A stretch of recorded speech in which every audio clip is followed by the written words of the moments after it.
Corresponde ahora proceder a la elección de 3 miembros de la Corte Interamericana de Derechos Humanos. Para las 3 vacantes existentes se han presentado las siguientes 5 candidaturas. Carlos Rodríguez Mejía, presentada por la Delegación de Colombia. Diego Moreno Rodríguez Alcalá, presentada por la Delegación del Paraguay. Ricardo Pérez Manrique, presentada por la Delegación del Uruguay. Leticia Bonifaz Alfonso, presentada por la Delegación de México. Y Alberto Borrea Odría, presentada por la Delegación del Perú.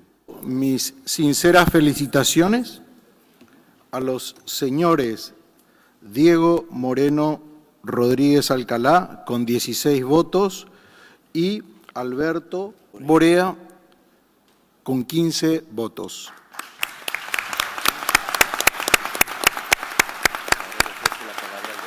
En la jornada, la Corte Interamericana de Derechos Humanos ha elegido a 3 nuevos magistrados que entrarán en funciones en enero del 2025.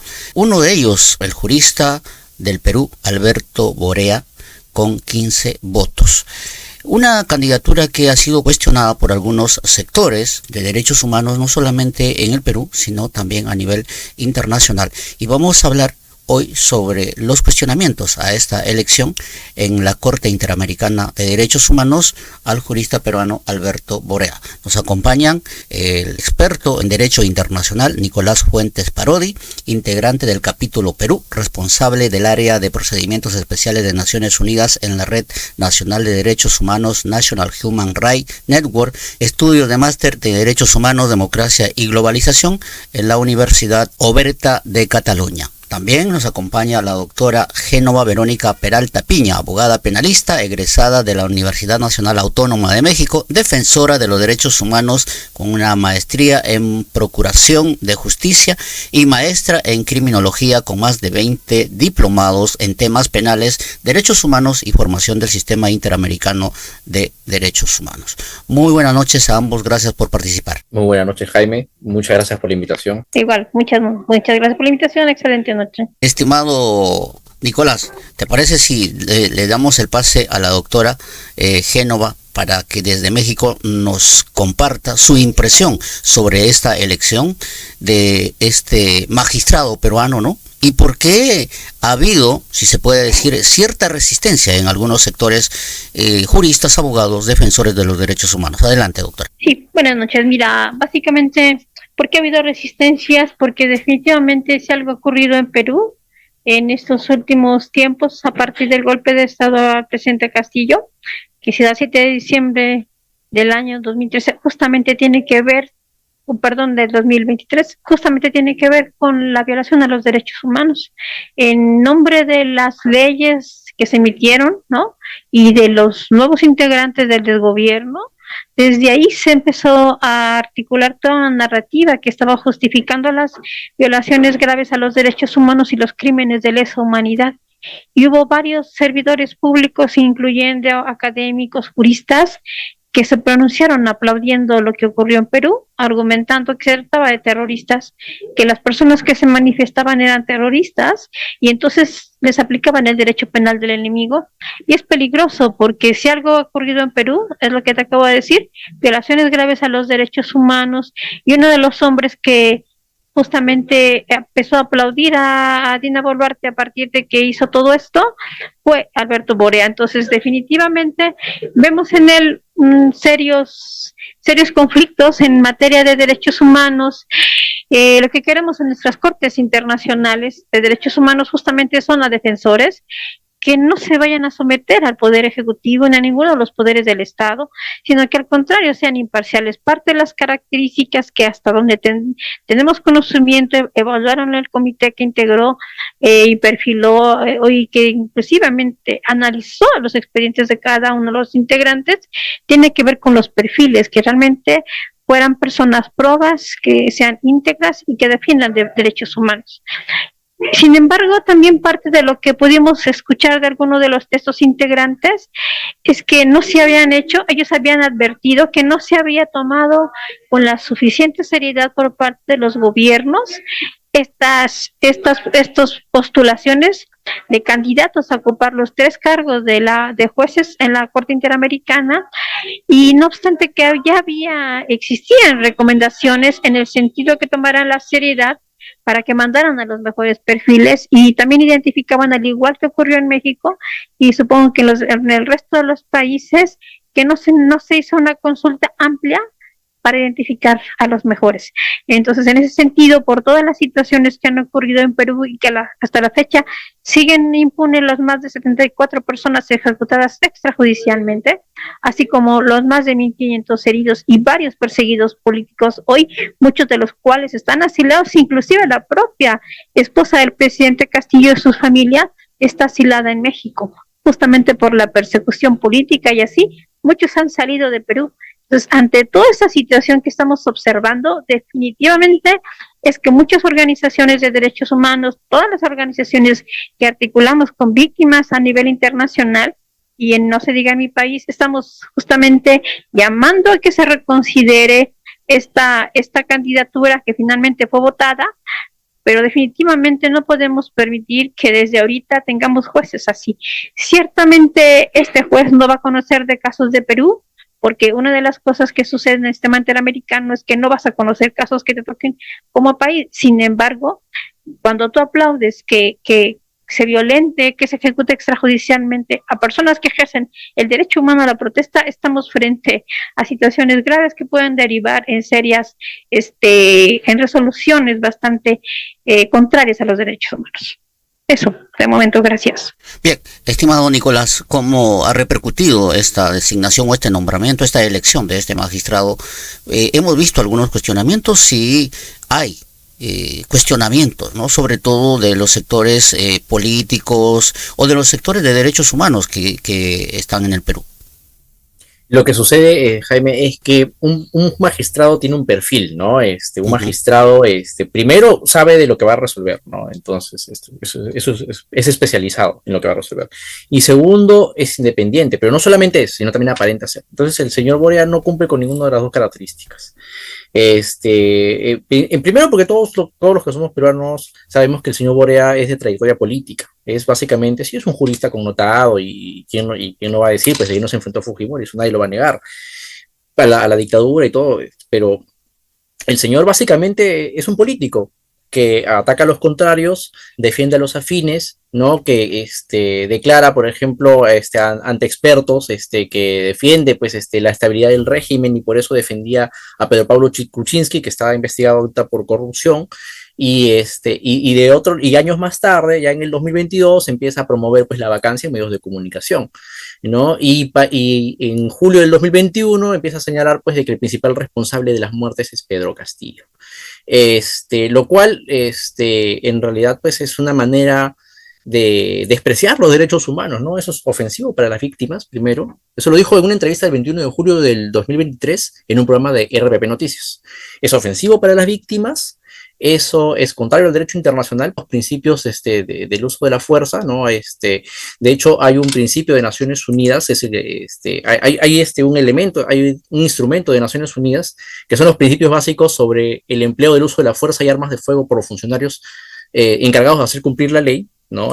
También tenemos estándares en la Comisión Interamericana sobre el uso de la fuerza, y un principio básico pues es de que tú solamente usas armas de fuego, usas la fuerza letal pues en situaciones de grave peligro para la vida del efectivo policial y para la vida de los terceros. Entonces eso no ha habido, eso no ha habido. Y todo el mundo, todos los organismos internacionales coinciden pues de que ha habido un exceso del uso de la fuerza, y el señor trata de desviar la atención mediática. Entonces eso evidentemente pues dice mucho de una persona que desprecia los derechos humanos, uno, y que además tiene un sesgo político, y el magistrado tiene que llegar y no digo que un político no pueda llegar a ser magistrado más adelante, pero tiene que deshacerse de sus sesgos políticos, porque tiene que juzgar con imparcialidad.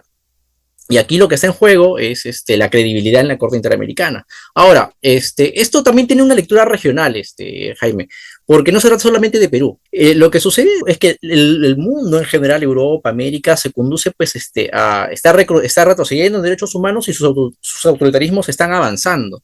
Entonces, un magistrado con estas características lo que puede hacer es lo que puede hacer es legitimar estos autoritarismos, y parece ser pues de que ese ha sido pues una cuestión muy agradable para quienes han votado, para los 15 países que han votado a su favor, ¿no?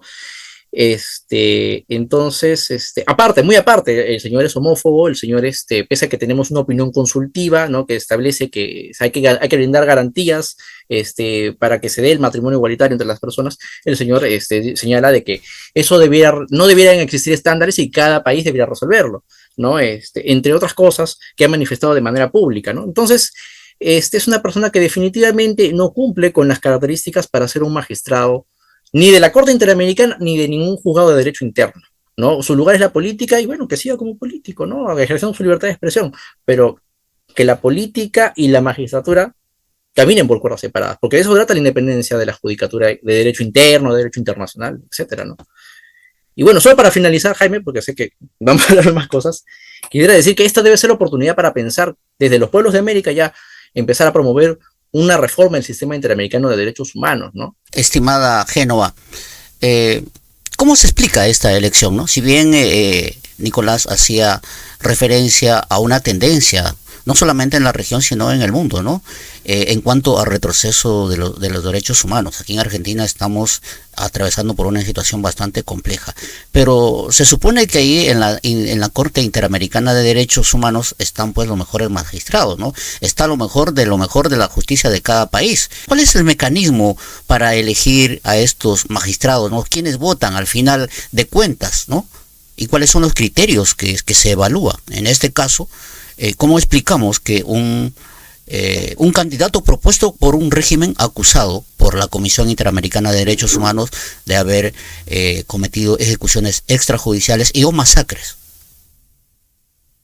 Sí, fíjate, los estados justamente postulan a sus candidatos a ocupar estos cargos, y efectivamente los jueces de la Corte Interamericana en teoría tendrían que ser justamente lo que acabas de decir, perfiles altos que tengan garantía de imparcialidad, legalidad, que sean ampliamente conocedores de los derechos humanos, inclusive que tengan expedientes, que hayan conocido casos, y que su postura siempre haya sido una de defensa de los derechos humanos por encima de los poderes públicos, ¿no?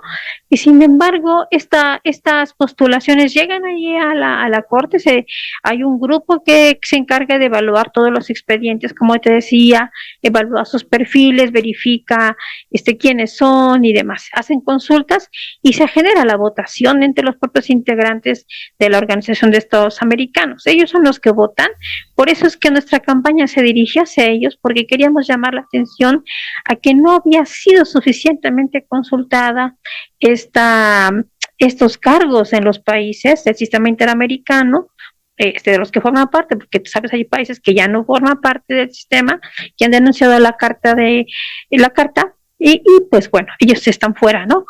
Pero sin embargo, a pesar de todo esto que hemos llamado la atención, la realidad es que los propios este órgano comisionado de verificar los perfiles, checar expedientes, ellos mismos llamaban la atención de que no identificaban de que no había habido una suficiente consulta entre todos los sectores, de tal manera que se enviaran a los mejores perfiles de candidatos. Entonces, pues más bien aquí lo que identificamos parecía madruguete, donde un grupo, una élite, ¿no? Un grupito, se entera, manda su postulación y ya, casi en automático. Por lo menos en México así ha sucedido, fue en el caso del juez McGregor, Ferrer, así sucedió, ¿no? Nadie se enteró de pronto, es candidato, ya integra la corte, así sucedió.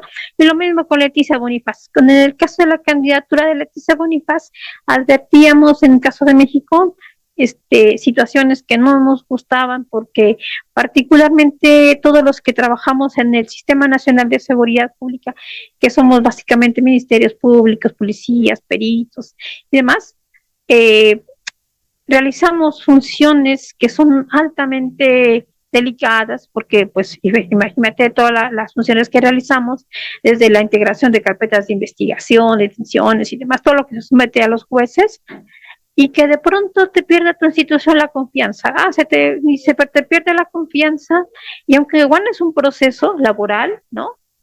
No se te reinstala. Entonces, parte de la defensa que tenía Leticia Bonifaz tenía que ver con eso, Y entonces, definitivamente, nosotros todos los que trabajamos en el Sistema Nacional de Seguridad Pública, tenemos años articulándonos justamente porque queremos derogar esa reforma, que es una reforma constitucional creada en la época de Felipe Calderón, que es un hombre conservador de derecha, y que definitivamente una forma de sancionarnos o de presionarnos para que no seamos fiscales autónomos ni independientes de los poderes ejecutivos es esa.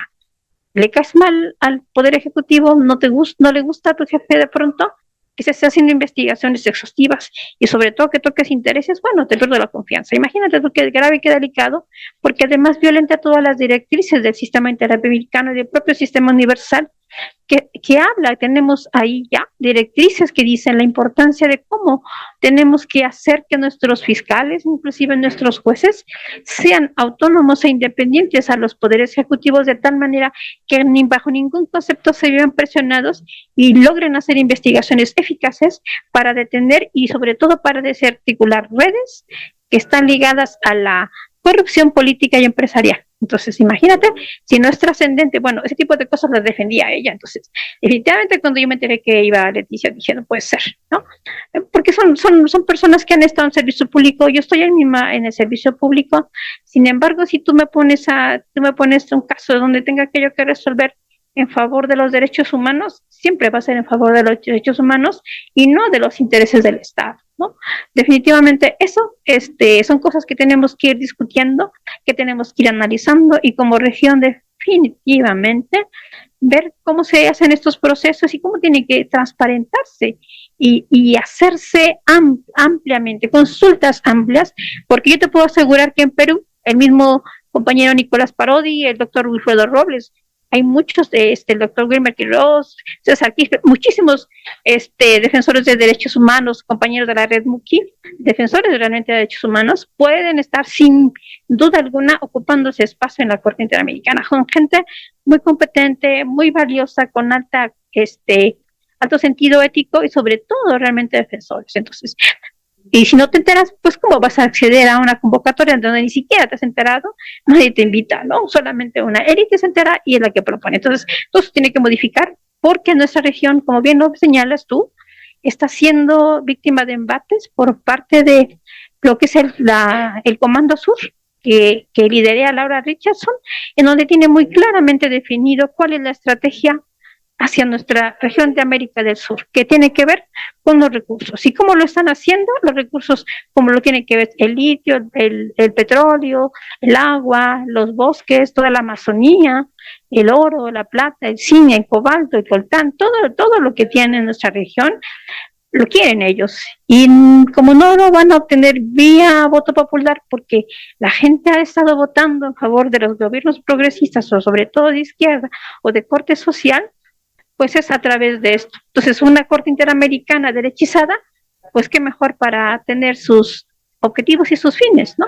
En donde lleguen asuntos y no se pronuncia en favor de los derechos humanos, sino en favor del autoritarismo de estos gobiernos de derecha. Sí, pero hablamos de la Corte Interamericana de Derechos Humanos, ¿no? O sea, no es un gobierno, no es un juzgado más, porque su mismo nombre lo dice, la base fundamental, si se quiere decir el alma, el espíritu de este organismo supranacional son los derechos humanos, ¿verdad? ¿Cómo se entiende entonces, cómo se explica que ahora están eligiendo a un magistrado cuestionado por, de alguna forma, justificar las violaciones a los derechos en un régimen propuesto por este régimen? Ahí vemos las imágenes al ministro de Justicia, acompañado del vicecanciller, quien era hace poco embajador del Perú en la Argentina, el señor Peter Camino, ahí lo hemos visto. Y vemos como que no pasa nada. Vimos también el 10 de noviembre del 2023, a quien soy premier, ¿no? Que fue aceptado en el seno de la OEA como representante del Perú en la OEA al señor Adrián Sen, ahí en el propio seno de la Comisión Interamericana de Derechos Humanos, culpando a las víctimas de las ejecuciones extrajudiciales de su propia muerte. Estimado Nicolás, este es un triunfo para el régimen de Boluarte de ir posicionando estos magistrados, ¿no? O estos funcionarios en estos organismos supranacionales con ese perfil. Sin lugar a dudas es un triunfo del régimen de de la presidenta, porque legitima su gobierno entre los espacios de derechos humanos, ¿no? Es decir, oye, ¿sabes qué? Nosotros respetamos los derechos humanos de tal forma que tenemos un candidato, que nuestro gobierno ha propuesto un candidato. Ese puede ser un discurso que empiecen a manejar. Lo segundo es que, bueno, sin ser ingenuos, sin ser ingenuos, podríamos pensar de que hay negociación de votos dentro de los juzgados, que a veces sucede, ¿no? Nosotros no queremos acusar a nadie de ello, pero es una posibilidad. Tampoco no hemos visto que el señor Borea sea muy consecuente con su discurso, entonces no nos parecería raro que eso en algún momento fuera a suceder, ¿no? Yo me abstengo, yo no voto por Perú, pero tú por Perú puedes hacer esto, ¿no? Sin, digamos, cuestionar la honorabilidad del resto de candidatos, pero esa es una cuestión. Ahora, no solamente se trata, digamos, de votar en casos concretos, porque la Corte Interamericana también hace, también expide opiniones consultivas y interpreta los tratados internacionales del sistema interamericano, ¿no? Entonces la doctrina podría cambiar, podría modificar, el señor Borea podría promover alejarse de ciertos criterios, a ciertos estándares que ya se han tomado, ¿no? Ahora, yo quiero agregar algo a lo que ha dicho la doctora Génova, ¿no? Acá hay dos problemas en el mecanismo de elección, que uno es que no se le consulta a nadie, ¿no? Los mecanismos no son ni transparentes, no son participativos, ¿no? Solamente participan los amigos de los gobernantes. Y el otro problema, ¿no? Que explica por qué Alberto Borea está ahorita en el cargo, es que quienes eligen son los representantes del Poder Ejecutivo, ¿no? Y los representantes del Poder Ejecutivo, pues, son diplomáticos, pero ejercen una labor política. Ejercen también una labor política, llevan el mensaje político, todos cuando están ahí, pues, en la asamblea, pues, llevan el mensaje de su presidente, lo invocan. Entonces, no puede, si nosotros queremos, pues, una administración de justicia seria, no sé, a mí se me ocurre, ¿no? Que un representante del sistema de justicia de cada uno de los estados parte pueda ser los que tomen la decisión de la Corte Interamericana. Yo creo que eso sería mucho más objetivo, le veríamos un montón los estándares. Aparte de hacer recomendación, aparte de elegir a los candidatos de una manera participativa, y de hecho ha habido una recomendación de un panel de expertos, ¿no? De muchas universidades, entre ellas una universidad de Washington. Bueno, claro que la Secretaría la tenía la Universidad de Washington, pero son de distintos espacios académicos que se llama Panel SIDH, la sigla del Sistema Interamericano, que ha hecho esta recomendación a la OEA, ¿no? Y viene trabajando, pues, con la OEA en varias candidaturas, ha hecho varias recomendaciones. Por ejemplo, la primera alarma que ha soltado es esta, pues, ¿no? De que no hay elecciones transparentes, participativas, ¿no? De que no se promueve la paridad de género ni la representación de grupos étnicos, raciales, de que no hay mecanismos para evitar, por ejemplo, el intercambio de votos, ¿no? Y además ha hecho recomendaciones a los estados, ¿no? Y recomendaciones muy interesantes, ¿no? Como que se crea un organismo para, digamos, elegir la composición, digamos, de quién va a elegir las convocatorias, ¿no? Algo como, por ejemplo, análogo como lo que existe, por ejemplo, se me ocurre, ¿no? La Comisión Especial para elegir a la Junta Nacional de Justicia, un colegiado así, más o menos es lo que propone Panel, publicitar las candidaturas, o sea, las recomendaciones han llegado a la OEA, pero como aquí deciden políticos, se ha tomado y como aquí deciden políticos, y ahorita la política apunta hacia el autoritarismo, entonces eligen, pues, a alguien, pues, a un candidato que más o menos tiene esos matices, ¿no? Porque yo, sin desprestigiar al doctor Borea, el doctor Borea del 2024 no es el doctor Borea, pues, de 1992, ¿no? O sea, hay distancias muy grandes, y él lo sabe. Entonces, bueno, creo que creo que sería, pues, digamos, un triunfo no solamente para el gobierno para este gobierno, sino para todos los países que ahorita están pensando, pues, en cómo hacer para legitimar sus violaciones de derechos humanos, porque Perú no es el único país con problemas. Lo que está sucediendo en Ecuador, por ejemplo, es muy grave. Lo que está sucediendo en Argentina, todavía a nosotros nos preocupa mucho, ¿no? El discurso de la representante de Argentina está lleno de sesgos, poco diplomáticos, ¿no? Lo que está sucediendo en El Salvador también es de mucha preocupación. Entonces, no es un triunfo solamente de Dina Boluarte, Jaime, es un triunfo de los autoritarismos en la región. Estimada Génova, ustedes han estado haciendo seguimiento a esta elección, ¿no? Se han elegido a 3 magistrados, uno del Paraguay, el señor Diego Moreno y el señor Ricardo Pérez Manrique del Uruguay, y por supuesto el señor Alberto Borea. ¿qué nos puede decir de los otros magistrados? Y si hay margen, digamos, para estos acuerdos, ¿no? Decir, bueno, podemos de alguna forma ponernos de acuerdo para elegir a tal o cual candidato. ¿Hay margen ahí en esta elección, en la Corte Interamericana de Derechos Humanos? La votación ya se ha hecho, ¿no? Este proceso, si claro, pero la pregunta es que si hay margen para arreglos por debajo de la mesa. El margen no, ya han votado, o sea, imagínate tú que, o sea, se podría hacer, pero se vería muy mal, ¿no? Se vería muy mal el sistema diciendo, bueno, ha quedado esto, ganaron eso, pero como que de repente ya no, ¿no? Más bien la consideración que tendríamos que hacer es a nivel internacional. Así identifico las organizaciones internacionales de derechos humanos. Estoy pensando, no sé, Human Rights Watch, Amnistía Internacional, muchos organismos, ¿no? Las mismas organizaciones que te he referido, la Red Muki, el Movimiento Nacional de los Pueblos, por los Pueblos de los Derechos de Perú, la CISOL, muchísimas organizaciones que se pueden ir pronunciando sobre esto que ocurrió, inclusive las comisiones estatales, la de la Ciudad de México, la Comisión Nacional, sobre este proceso. Imagínate tú qué grave, es que de verdad nadie se enteró. Yo estoy tomando un diplomado en la Suprema Corte de Justicia de mi país, que recién mencionaron que Leticia Bonifaz era candidata, ¿no?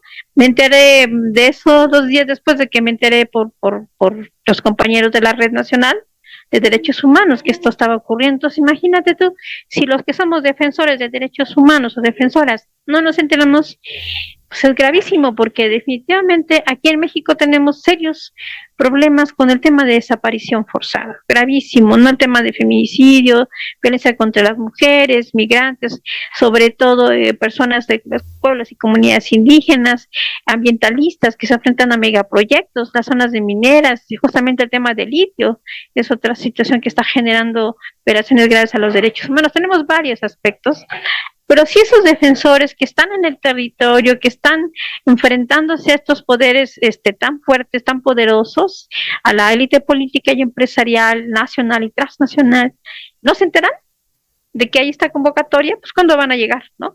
Van a exponer toda la vida, todo el tiempo su vida, pero jamás van a llegar ni sus voces, ni sus casos, ni sobre todo la fortaleza que requiere nuestra región en materia de derechos humanos, porque justamente lo que nos está diciendo esta elección de Paraguay, Uruguay y Perú es que se está derechizando la Corte Interamericana de Derechos Humanos, porque estos gobiernos hoy los tiene la derecha. En el caso de Perú, producto de un golpe de Estado, porque no era propiamente de derecha, pero hoy son de derecha. Y entonces es gravísimo para nuestra región, porque si ya de por sí la pandemia de COVID genera un retroceso, se dice por especialistas que de 30 años, ¿no?, de retroceso en materia de derechos humanos. Imagínate tú si ahora tenemos a jueces pues que van a ahora sí que allanarle el camino a las violaciones a los derechos humanos.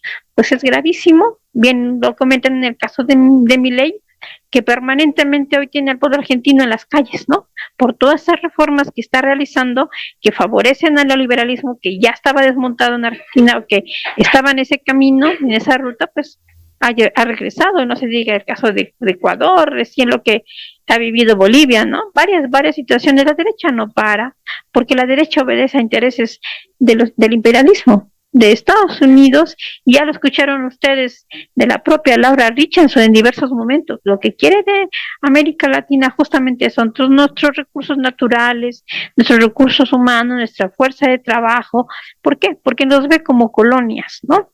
Y si ustedes escucharon también el debate de Donald Trump y Joe Biden ayer, como Joe Biden sin problema, sin el menor sonrojo, dijo: sí, yo estoy ayudando a Israel con armas, con financiamiento, con equipo, con todo lo que necesite para masacrar allá en Palestina, ¿no? Está detrás al lado de Israel, masacrando, generando un genocidio palestino, a pesar de las medidas cautelares emitidas por la Corte Internacional de Justicia.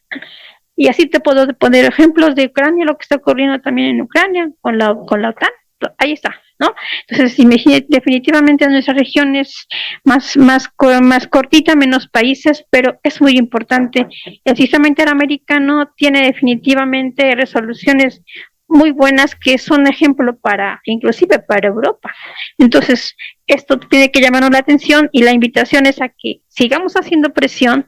Considero que si nos pronunciamos todos, seguimos haciendo mucho ruido, considero que podríamos hacer que retroceda esa decisión que tomó la Organización de Estados Americanos para determinar que estos jueces sean los que estén integrando la Corte Interamericana. Estimado Nicolás, ¿cuál es el mecanismo o el sistema deliberativo de la Corte Interamericana de Derechos Humanos? Por ejemplo, ¿no? Si tienen que deliberar un caso sobre Perú, violaciones a los derechos humanos, en este caso, teniendo un magistrado con este perfil como Borea, ¿cómo procede, ¿no? Si él se abstiene o participa en la deliberación respecto a lo que vaya a pronunciarse la Corte Interamericana de Derechos Humanos sobre Perú en específico.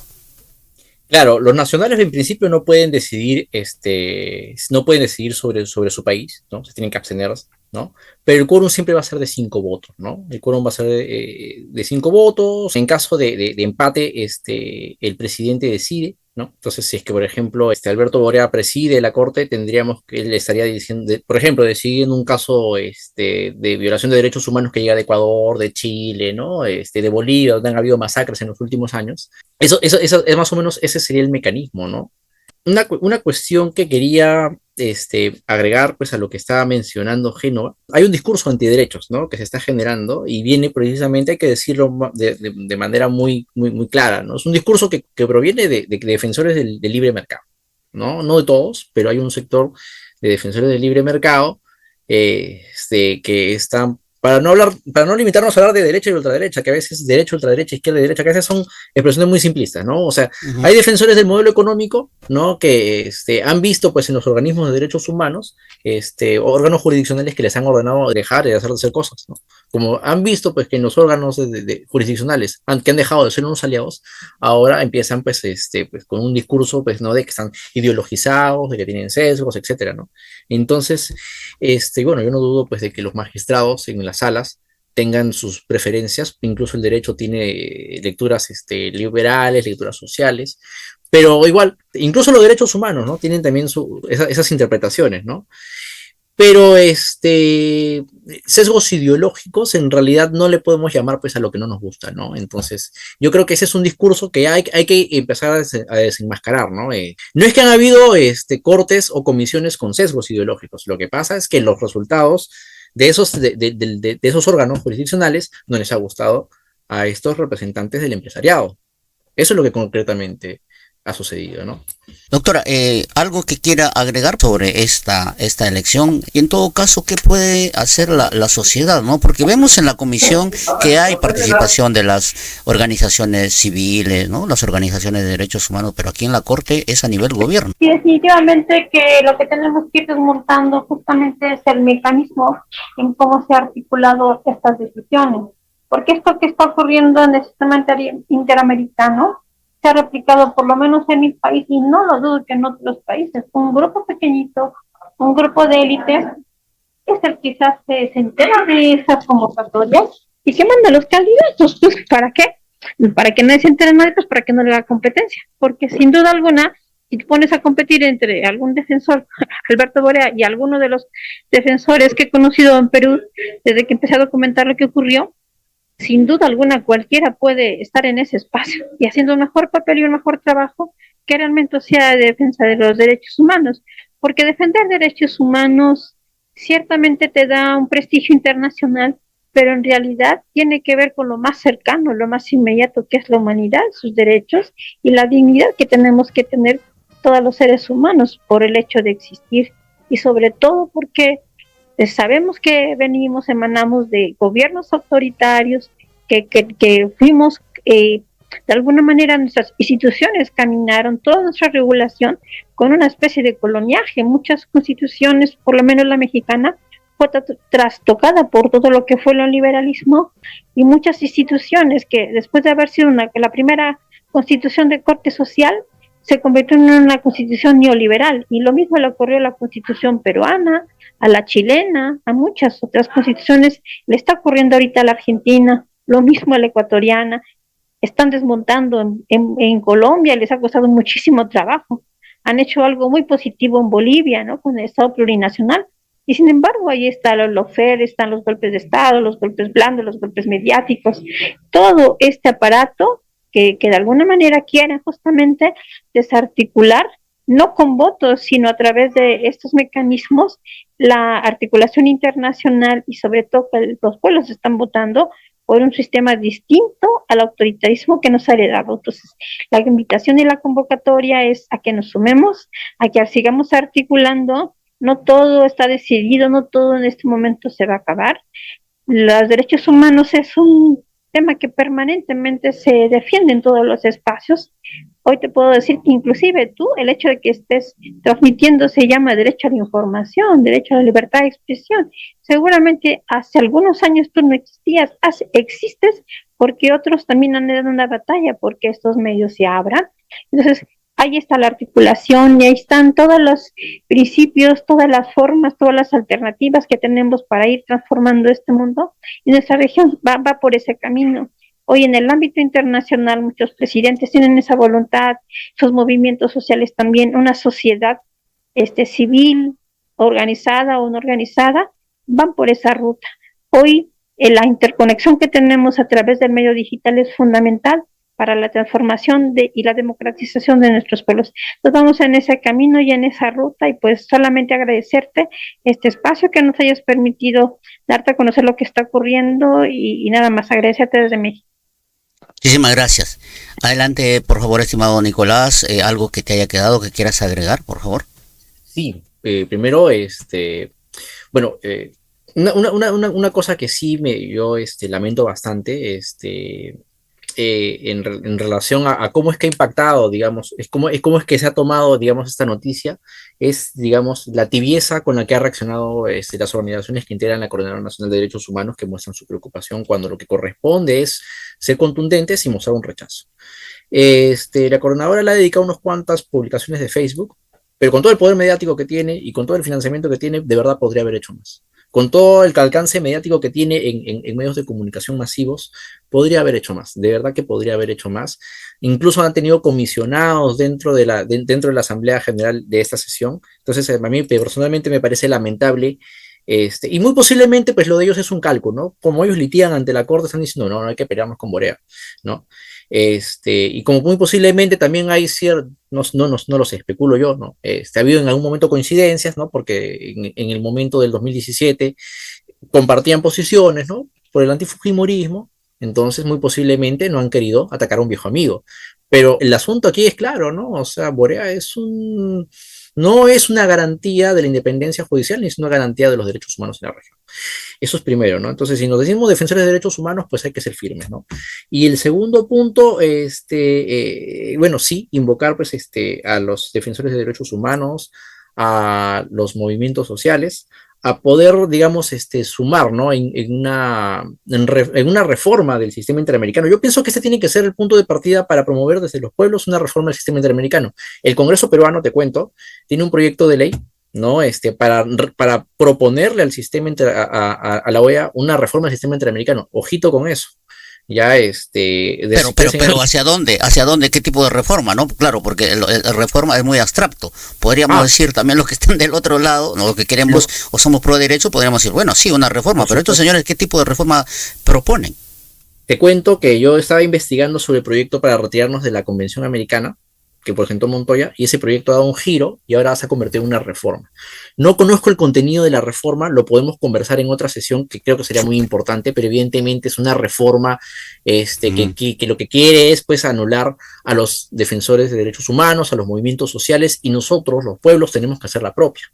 Y tenemos que hacer la propia. Entonces, para que veas la perspectiva que ahorita tiene el gobierno de Perú, es una perspectiva internacional, ¿no? Entonces, nosotros también tenemos que tener la propia. Saludo mucho el programa que tú sostienes, que es un portal, pues, para todos los que estamos bregando. Tú también, evidentemente, tu ejercicio es una brega en sí misma. Y bueno, agradecer el espacio y sí, no hay que desfallecer, hay que continuar. Esto puede ser el Vamos, comienzo de algo grande. vamos a continuar en contacto porque hay muchas cosas. Hemos visto en Perú también preocupación a un periodista que ha hecho un seguimiento al presidente del Congreso, ahora está denunciado, ¿no? Claro, ahora con esta elección de este señor Borea, con este perfil, los muchachos están envalentonados. Está ahí su ministro de Justicia, ha estado ahí presente, ¿no? Prácticamente agradeciendo esta elección como magistrado de la Corte Interamericana de Derechos Humanos, señor que era defensor de PPK, ¿no? Y que ha justificado de alguna forma las muertes, las masacres. Muchísimas gracias a ambos. Entonces, expreso mis sinceras felicitaciones a el señor Diego Moreno de Paraguay, al señor Alberto Borea Odría del Perú y al señor Ricardo Pérez Manrique del Uruguay. Les auguro una exitosa labor como jueces de la Corte Interamericana de Derechos Humanos y las congratulaciones para las 3 personas electas hoy.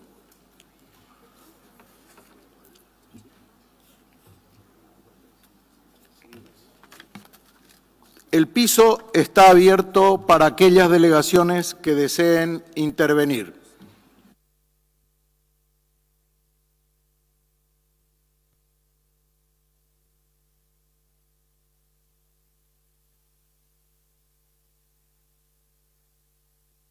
La delegación del Perú tiene la palabra. Señor presidente de la Asamblea General, señoras y señores, en representación del Gobierno del Perú, deseo agradecer a la membresía presente por el voto de confianza depositado por sus gobiernos a la candidatura del doctor Alberto Borea como magistrado electo de la Corte Interamericana de Derechos Humanos para el periodo 2025-2030. El Gobierno del Perú acogió y respaldó dicha candidatura, convencido de las cualidades profesionales, académicas y de la reconocida trayectoria de la defensa de los valores democráticos del doctor Borea, así como de los magistrados electos también ahora, y conscientes de la necesidad de una alternancia en la composición de dicho órgano jurídico. Para nuestro país, la elección del doctor Borea como magistrado de la Corte Interamericana y de los magistrados electos reafirma el compromiso del Perú con el Sistema Interamericano de Derechos Humanos, sus instrumentos fundacionales como la Declaración Americana de Derechos y Deberes del Hombre, la Carta de la OEA, la Convención Americana sobre Derechos Humanos, entre otros tratados en los cuales el Perú es Estado parto. Saludamos y congratulamos la elección también de los magistrados Diego Moreno, de la República del Paraguay, del magistrado Ricardo Pérez Manrique, de la República de Uruguay, y desde luego desde hoy dejan de ser nuestros candidatos y pertenecen ahora a la comunidad americana del sistema americano. Confiamos y hacemos votos para que la elección de estos 3 honorables magistrados coadyuve a fortalecer los valores, principios y propósitos del sistema interamericano de derechos humanos. Muchísimas gracias.